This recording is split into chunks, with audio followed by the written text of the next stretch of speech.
As we progress through the parsha, the portion,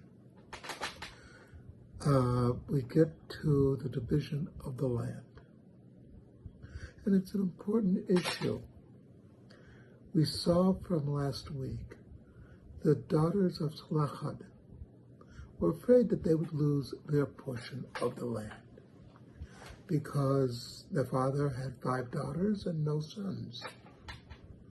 And they made it a point that he did not commit a sin, that he was not part of the rebellion of Korach and all those other major issues, that he was a loyal Jew who followed the Torah, such as it was up until the entrance to the land of Israel. But an important issue is the concept that every tribe had its own area, and that within the tribe there was an inheritance.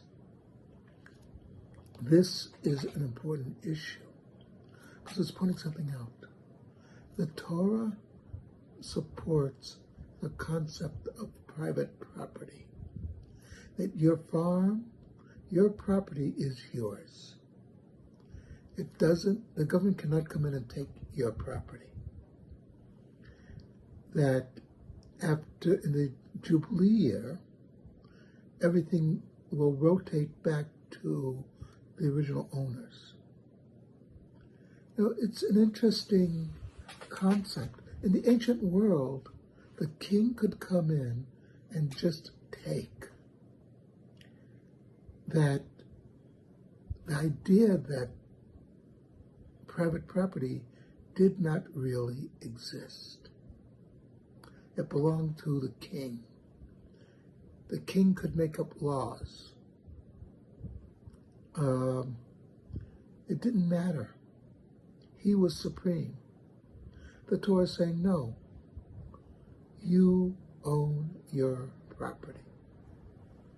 It reminds me of a great speech I once read by Edmund Burke, a leader in Parliament in the 18th century.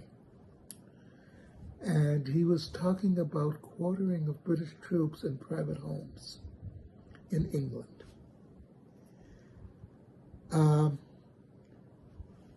What was interesting was what he said. The poorest subject in the land lives in a hovel.